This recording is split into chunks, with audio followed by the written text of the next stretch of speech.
There was one question my wife had been carrying for 30 years, and the night she finally asked it, I understood for the first time that I had never truly known what I was asking her to give up. When Rose looked at me across the kitchen table and quietly said, "Do you think we could spend our retirement in the Philippines?" My first instinct was to laugh, not cruelly, not dismissively.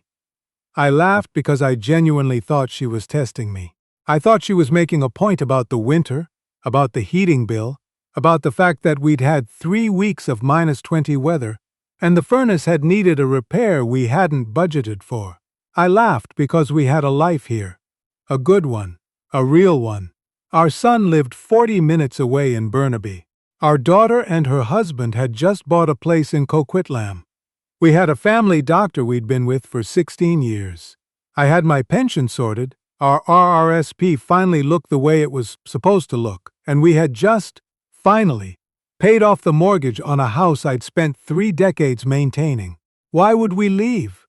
But I'm getting ahead of myself. That story started 30 years earlier, in the summer of 1994, when I was 34 years old and had absolutely no idea what I was doing with my life. I'd spent my 20s working offshore, first in the oil patch near Fort McMurray, then in marine logistics out of Halifax. Good money, rough work, a lot of time spent in places that weren't home. By the time I was in my early 30s, I'd come back to BC, settled in Vancouver, and taken a job managing inventory for a mid-sized shipping company. Steady work. Boring in all the right ways. I had an apartment in Kitsilano that I liked more for the neighborhood than the square footage, and a group of friends, who were mostly at the same stage, figuring out what it meant to stop moving and start staying somewhere. That summer, a friend from my offshore days called me up. He'd been living in the Philippines for about 8 months, teaching English in Cebu, and he said I had to come out and visit before he left for his next posting. I almost didn't go. I had a camping trip planned with some friends from work. I was in the middle of refinishing my deck, and the flight felt like a lot of money for 2 weeks. But I went. I met Rose on my 4th day there. She wasn't looking to meet anyone, and honestly, neither was I. She was working at a small guest house near the waterfront in Cebu, the kind of place that was clean and quiet, and managed by a family that had been running it for 2 generations. She was 27, helping support her parents and her younger brother, while her 2 older sisters had already started families of their own. The first thing I noticed about her wasn't what you'd expect. It was that she remembered things. We talked for maybe 20 minutes the afternoon I arrived, just ordinary conversation about the neighborhood, about good places to eat nearby, and the next morning she asked about how the restaurant I'd mentioned had been. Small thing. But she'd actually listened. I stayed 2 weeks. I didn't want to leave after 1. We wrote letters for the first year. Real letters, the kind you have to think about before you write, because once it's on paper, it's there. Phone calls were expensive enough that we kept them to weekends and kept them short. 30 minutes felt like luxury. A year later, I flew back to Cebu, not for a holiday, to see her. By the time I flew home again, I already knew that this wasn't going to stay a long-distance thing. When my schedule aligned and the finances made sense, I flew back again, and then again. We got engaged in the spring of 1996. She arrived in Vancouver that October with 2 suitcases, a carry-on, a small envelope of family photos, and a life she'd spent 29 years building, which she was leaving behind. I didn't think about that last part then. I was 36 years old, and I was happy. I thought she was gaining something, a new country, a new start, a partnership. It genuinely didn't occur to me that every single thing she was gaining was also a trade. That saying yes to me meant saying goodbye to the sound of her language everywhere she went, to the smell of her mother's cooking, to being able to call someone and have them be there in 20 minutes instead of 20 hours. The first November was the strangest thing to watch. Rose had seen photographs of snow before, but she'd never actually been in it. The morning after our first real snowfall, I came downstairs to make coffee and found her standing at the front door with it open, just looking out at the street, completely still. I asked if she was cold. She didn't answer right away. Then she said, "It's so quiet." And she was right. Snow does that. But she said it in a way that made me realize she wasn't describing the weather. She was describing something she didn't have a word for yet. That winter was hard on her in ways I kept misreading as temporary. I thought it was adjustment. I thought it would pass. And in many visible ways it did. Rose was determined, and she was warm, and she had a genuine curiosity about how life worked here that made her pick things up quickly. She got her landed immigrant status. She learned to drive in Vancouver traffic, which is its own kind of achievement. She made friends at the Filipino Community Center in East Vancouver, and eventually at the parish we started attending together, and later through work when she started at a medical billing office downtown. She made our apartment feel like somewhere you actually wanted to be. And then she made our house the same way. The years moved fast.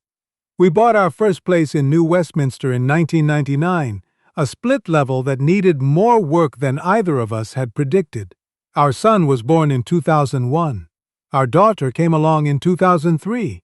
Life became the thing. Life becomes when you're in it. Full, loud, exhausting, in a way that somehow doesn't feel like exhaustion while it's happening. Hockey registrations, parent-teacher nights, orthodontist appointments, summer camps, driving to my mother's in Kelowna twice a year. We did all of it together. Rose adapted so thoroughly that people who met her after the first few years sometimes didn't realize she hadn't grown up here. She cheered at our son's hockey games in weather that would have been unrecognizable to her 20 years earlier. She made the best butter tarts of anyone in our neighborhood and brought them to every school fundraiser without fail. She became a citizen in 2004, and I remember that afternoon clearly.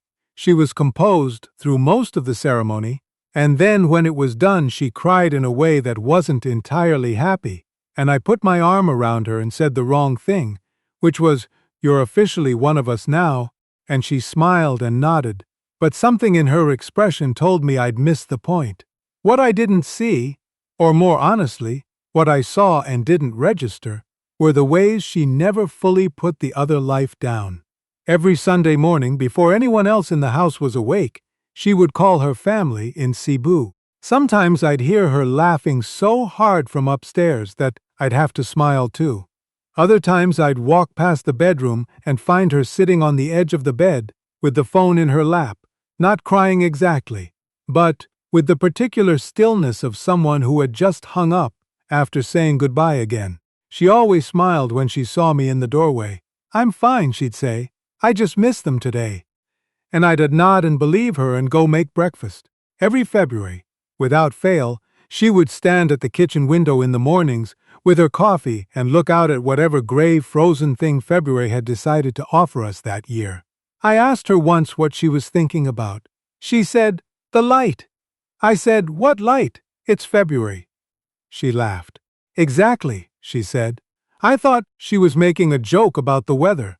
I didn't understand for a long time that she was describing something she was missing. Before we knew it, the kids were grown. Our son finished his engineering degree at UBC and got a job in Burnaby. Our daughter did her nursing training and ended up working at BC Children's Hospital. They stopped needing us in the daily way kids need you, and the house got quiet in the specific way it gets quiet when that happens. Not empty, just reorganized around a different kind of time. Retirement started to feel less like something far away, and more like something that was almost here. It was a Thursday evening in early March, one of those Vancouver evenings that pretends to be spring for a few days and then remembers it's still March. We were sitting in the living room after dinner. Rose had her book. I had the hockey game on with the volume low. She looked up after a while and said, "Can I ask you something?" I muted the game. She was quiet for a moment, the way she gets quiet when she's been thinking about something for a while before she says it. Then she asked whether I'd ever considered spending our retirement in the Philippines. I didn't laugh this time, but I paused in a way that probably said the same thing. I looked around the living room. at the photos on the wall, at the house I knew the way you know something you've maintained for decades, at the neighborhood outside the window, where I knew which families had dogs, and which ones shoveled their walks promptly, and which restaurant on the corner had good lunch specials on Wednesdays. I said something like, "Our family's here, Rose. The kids are here. Our grandkids will be here. We've got a GP. We've got everything sorted. Why would we leave?" She didn't push back. She just said, "I know." And then she went back to her book. For some reason, those 2 words stayed with me longer than an argument would have. I started doing what I do when something's bothering me. I started reading. I went down the internet rabbit hole on retirement in the Philippines. Healthcare costs, visa requirements, property rules for foreign nationals, cost of living comparisons, forums full of Canadians and Americans weighing in on the pros and cons.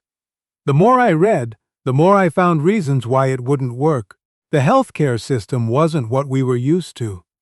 My pension and CPP would transfer, but the exchange rate and tax implications needed careful handling. My arthritis had been getting worse, and I didn't want to deal with managing that somewhere I didn't know the system. And our grandchildren, our daughter was pregnant with our first grandchild, and the idea of being a flight away from that felt genuinely wrong to me. One evening I made a kind of joke about it. I said, "I've spent my whole life learning how to exist in a Canadian winter. You really want me to learn how to exist in 35-degree humidity instead?" She smiled and said, "I don't want you to suffer. I just wanted to know if you'd thought about it." And then she moved on and didn't bring it up again. But I kept noticing things I'd probably stopped registering years ago. One Saturday morning I came into the kitchen and Rose was making breakfast. Rice porridge, the way her mother had made it, with ginger and green onions, and she was singing quietly to herself in Tagalog. I'd heard her do this 1,000 times, but that morning I actually stopped and listened. When she realized I was standing there, she looked up and smiled a little, slightly embarrassed. I said, "I didn't know you knew so many of those." She said, "I've been singing them since I was 6 years old." She said it simply, not making a point, just telling me a fact. But I stood there for a moment after that and thought about what it meant, that she had spent 30 years carrying an entire musical memory that I had somehow never thought to ask about. A few weeks later, I was looking for the car insurance papers and opened what I thought was a filing box on the shelf in the spare room. It wasn't the insurance box. It was a shoebox, and inside were letters. A lot of them. Thin airmail envelopes, the kind with the red and blue striped border, held together with elastic bands that had gone brittle. Some were from her mother, some from her sisters, some from friends in Cebu. Most of them were in Tagalog, so I couldn't read them. But the dates went back to 1997, 1998, 1999. The early years, when email wasn't yet the main thing and a letter still took 2 weeks to arrive. I put them back carefully and didn't say anything to Rose about it. But that night, after she'd gone to sleep, I sat in the kitchen and thought about those letters. I thought about what it must have taken to write one, to sit down and put your feelings about being somewhere new, somewhere cold and foreign and overwhelming, into words and seal them in an envelope and wait 2 weeks for an answer. To do that while also learning a new language, a new city, a new climate, a new family, and to keep every single one of them, 30 years later, in a box on a shelf in the spare room of a house that had never been the one you grew up in. That's when something shifted for me.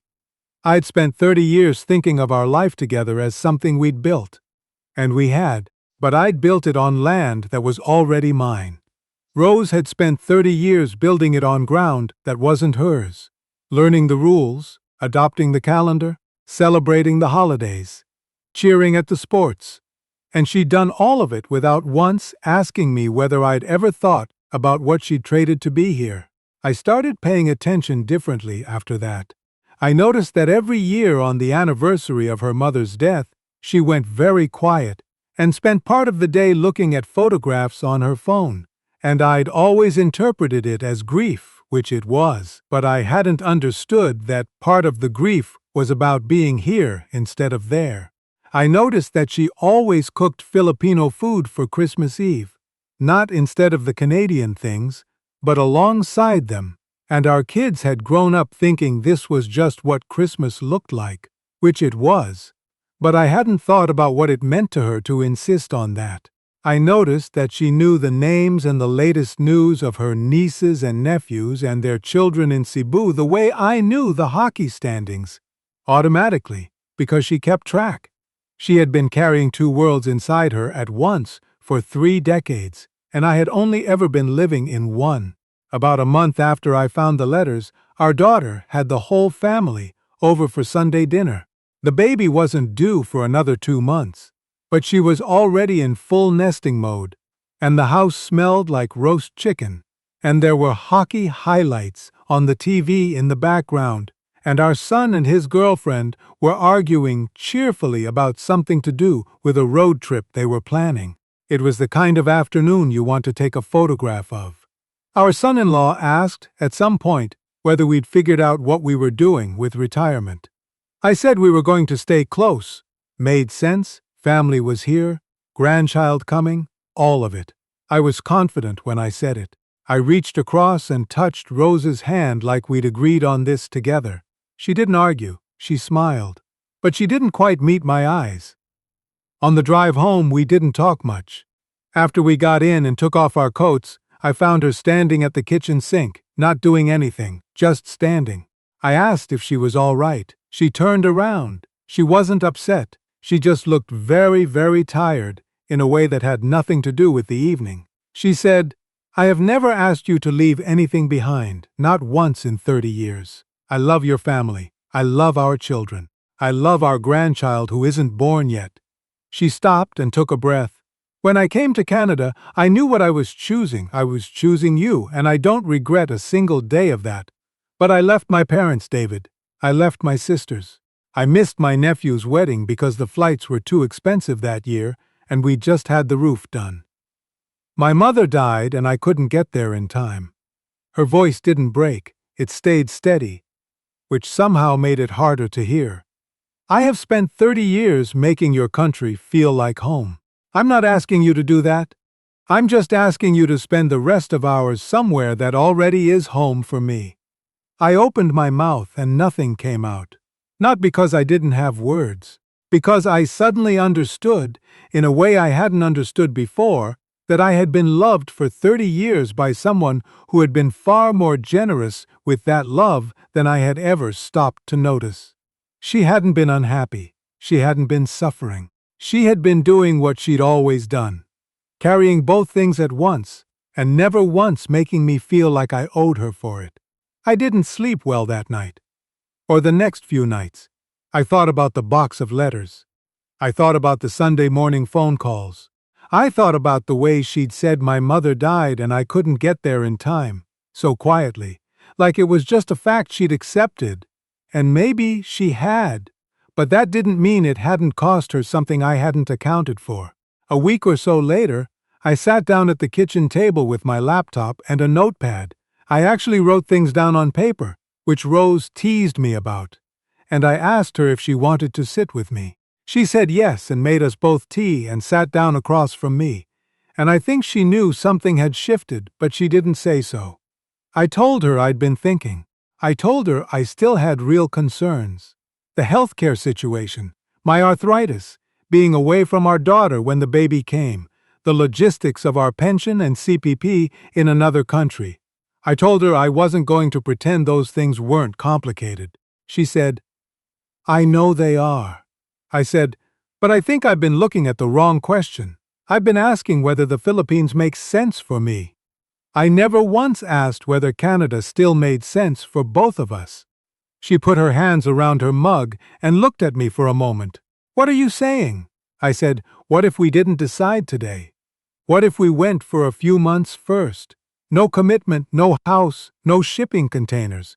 Just us going and seeing what it actually looks like when we're there together, both of us with our eyes open." She didn't say anything right away, and then she said, "I'd like that very much." 4 months later, we landed in Cebu, not as a holiday, not as tourists, as two people who had been married for 28 years and were trying to honestly figure out what the next chapter of their lives was supposed to look like.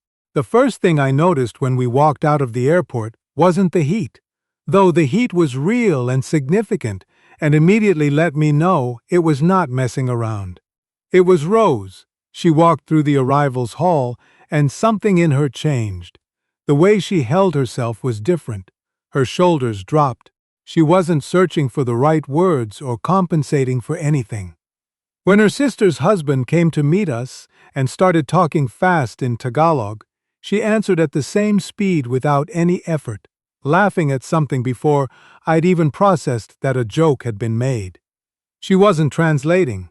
She wasn't adapting. She was just there.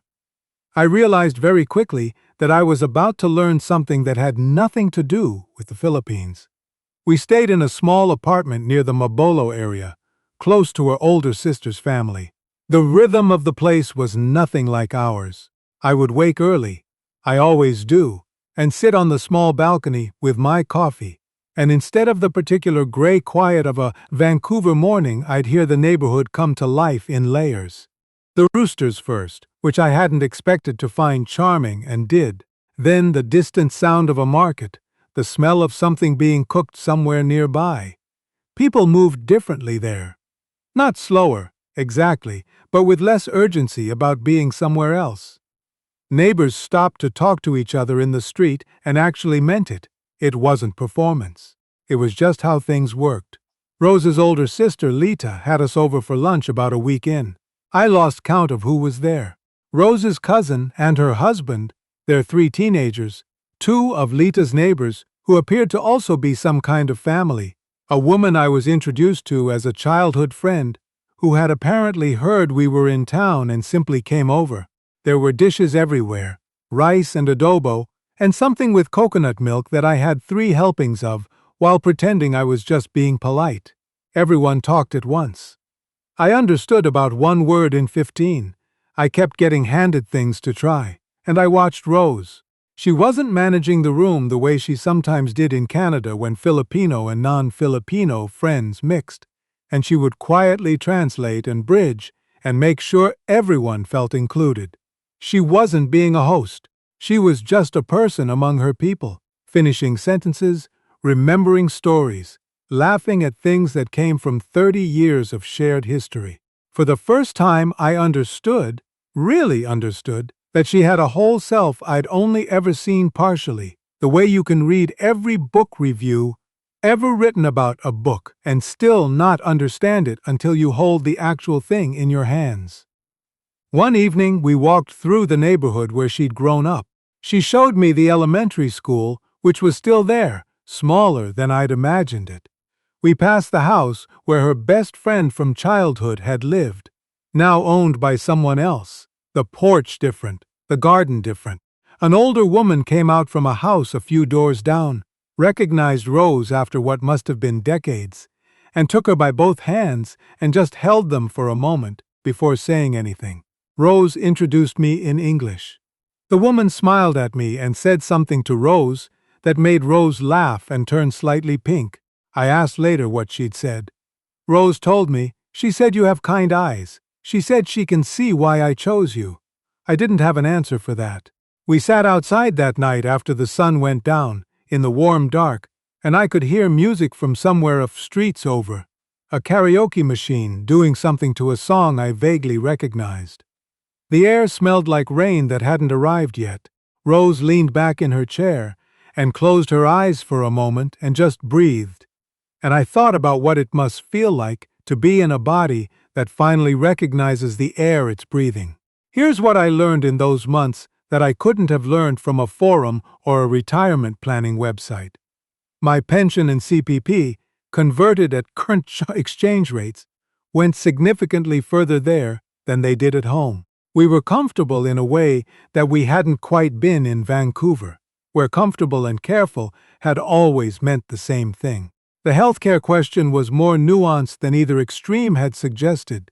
For routine things, for chronic management, for the kind of ongoing care my arthritis needed, The private hospitals in Cebu were genuinely good and not expensive by our standards. For anything major, we were looking at medical travel back to Canada, and that was a real consideration. But it wasn't the automatic deal-breaker I'd treated it as. I talked to a Canadian retired couple who'd been there for 4 years, and they walked me through how they managed it, practically and financially, without catastrophizing or cheerleading. What I hadn't been prepared for was how much I would like it. Not the idea of it, the actual daily texture of being there, the unhurried quality of the mornings. The food, which I say without any exaggeration, is some of the best I've eaten in my life. The genuine warmth of Rose's family, who accepted me without formality, and who I came to understand better over those months than I ever had from the outside. But more than any of that, more than the weather and the cost of living and the mangoes, which are also not something I will stop talking about. What I couldn't stop thinking about was what it meant to actually see your partner in the place they came from. Rose in Vancouver was wonderful. She was competent and warm and funny and the person I'd built a life with. But Rose in Cebu was something more than that. She was complete. Not that she'd been incomplete before, but here she didn't have to choose which parts of herself to lead with. She didn't have to translate anything, not language, not herself. She could be the whole person at once. I thought about what it would mean to give her that, for the rest of the time we had. On the flight home, I was the one who brought it up. She was looking out the window at the city below us getting smaller, and I watched her face as it did. And I thought about the shoebox on the shelf in the spare room, and all the Sunday mornings, and the anniversary of her mother's death, and the way she'd looked at me across the kitchen table and said I couldn't get there in time. I said, what would it actually take, practically, to do this? She turned away from the window. She looked at me the way she'd looked at me the day I'd first asked her to come to Canada, like she was taking the question seriously before she answered it. She said, we'd figure it out together. 14 months later, we retired to the Philippines. It wasn't simple. There were real logistics to sort out. Our daughter's baby was born in March, and we spent the first several months in Coquitlam being grandparents in the full-time way you can only do when you're retired and living nearby. And I would not trade that time for anything. We sorted the RRSP drawdown to minimize the tax implications across 2 countries. I found a cardiologist in Cebu through a referral from our Vancouver GP who keeps up with expat medicine. We established a system where we come back to BC for 6 to 8 weeks in the summer, which is the opposite of what most people do, but it means we're there for graduations and birthdays and the specific things that matter. And our daughter, Video, calls us on Sunday mornings now, same as Rose used to call her family. People ask me whether it was the right decision, whether I miss Canada, whether I worry about the things I used to worry about. The honest answers are, yes, it was the right decision, but not for the reasons I would have predicted. Yes, I miss things about Canada. I miss being nearby when my granddaughter does something new. I miss the particular smell of the air in the Rockies. I miss the sense of ease that comes from knowing exactly how everything works around you. Those things are real losses, and I'm not going to pretend they aren't. But I don't think retirement was what changed our lives. What changed our lives was a shoebox full of letters I found by accident in the spare room. What changed was understanding, finally, that the most generous person I had ever known had spent 30 years quietly carrying something I had never once thought to ask about. That she had loved me enough to build a whole life in a country that wasn't hers without ever making me feel like I owed her for it. Moving wasn't the thing. The thing was learning, after 30 years, to actually see my wife. Moving here was just one more way of keeping a promise I should have known I'd made all along.